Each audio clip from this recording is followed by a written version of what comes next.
To go further in depth now, we're pleased to be joined by Raffi Williams, Deputy Press Secretary for Youth and Conservative Media with the Republican National Committee.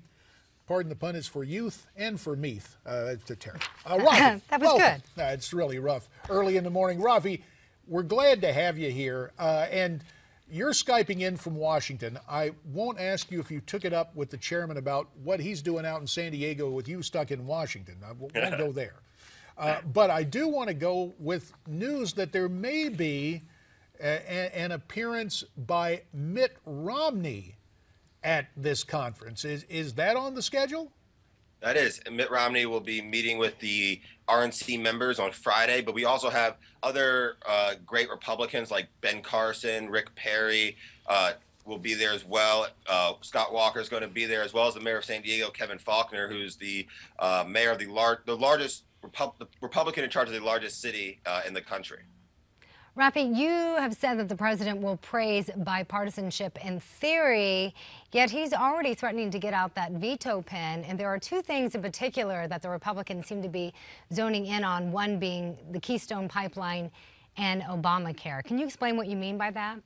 Yeah, so Obama, ever since he had his robust defeat in November, has been talking about how he wants to work with Republicans in Congress, that he heard what the American people want and he's willing to work with Republicans. But what we've seen in these first 2 weeks of Congress being in session is Obama has just pointed out time and time again that he's more willing to veto. He wants it his way or the highway. He wants more executive actions, and he's not interested in actually working to build any bipartisan consensus around anything. He's more interested in playing petty politics, and it was shown last week when he went on his campaign swing. We don't think he's actually interested in moving the ball forward.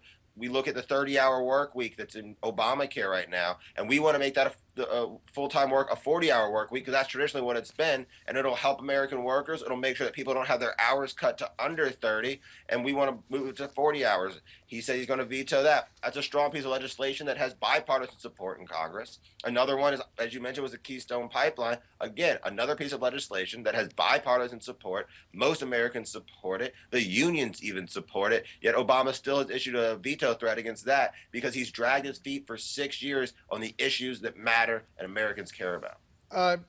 You mentioned the president was campaigning last week. It's curious because he doesn't have to run for office again, but it's almost as if he was like the old days of Broadway shows when they take the show on the road for a preview before the opening performance there on Broadway.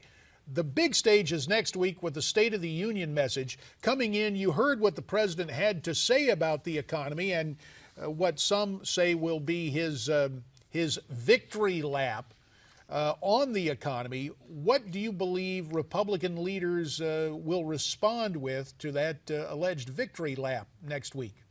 It's a little delusional, this victory lap that Obama is taking right now, because labor force participation is still in Carter-era lows right now. You've seen wage stagnation, so most of the middle class does not think that they're any better off than they were when the recession started. And that's really troubling because the middle class is truly the engine of our country that's really going to get us humming and going again. And until they start feeling the effects of this so-called bounce back that Obama keeps on talking about, it's not going to connect and resonate with them. And there is a strong disconnect between Obama's Washington reality and what people are really feeling out in the country. And you can see that as he goes on these tours with less people getting enthused about it, less coverage in the local press, because nobody is actually believing what he's saying.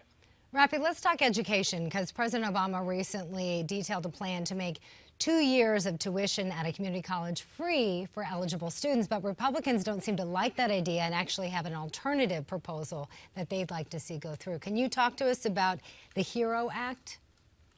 Well, what's going on here with Obama and the schools is he wants to federalize state-based programs right now and add a layer of bureaucracy to it. He's basically taking a program from Tennessee that does 2 years of free community college if you can have high enough grades, if you graduate high school, and that is able to be paid for because they have a balanced budget amendment in Tennessee. What Obama wants to do is make the federal bureaucracy take that program over, federalize it for all the states. But in fact, a lot of states already have a similar program. This is real small ball stuff. This is going to cost $60 billion for the federal government money that we don't need to be spending on a program that's better held by the states. And if states think that this is successful and can help educate their workforce and help their workforce, and their economic output, then we are all for the states going after this. But we think that the federal takeover of this is a mistake. It's going to create more bloated bureaucracy, and we know how the federal government works. It slows everything down, so we'd rather see it in the hands of the states that are more nimble. I have about a minute remaining, Raffi, and I want to make sure I understand that we give the proper amplification to this. So a program that many states already have in place, such as Tennessee, where they're able to use a surplus, where there is free community college, the president wants to federalize, and you said the price tag on that was how many billions? It's $60 billion for the federal government, but all it's said and done, it's $80 billion when you count the money that Obama wants the states to include as well. So it's $80 billion when we already have a $17 trillion debt. Now, if you want to talk about helping future generations, this is not the way to do it, because right now as it sits, I'm not sure Social Security is going to be there for me. I'm not sure Medicare is going to be there for me, and this is just going to deplete federal funds even faster. Fair enough. Raffi Williams of the Republican National Committee, we appreciate your time, and that, I don't know if we call it a preview or a pre-sponse, a combination of a preview and a response to the president's expected talking points in next week's State of the Union address. Sir, as always, our thanks. Thank you. And we want to take a minute now to welcome in viewers on Dish Network. A reminder that you can see us on Dish right now on 2 channels. In addition to channel 223, we're also appearing right now on channel 206, but 24/7. You'll always see us on Dish on channel 223. And of course, for direct TV viewers, check us out on channel 349. Of course, there's streaming video at NewsmaxTV.com. Here's our poll question. President Obama, is he handling the threat of Islamic terrorism properly? You see where to go to participate in the poll.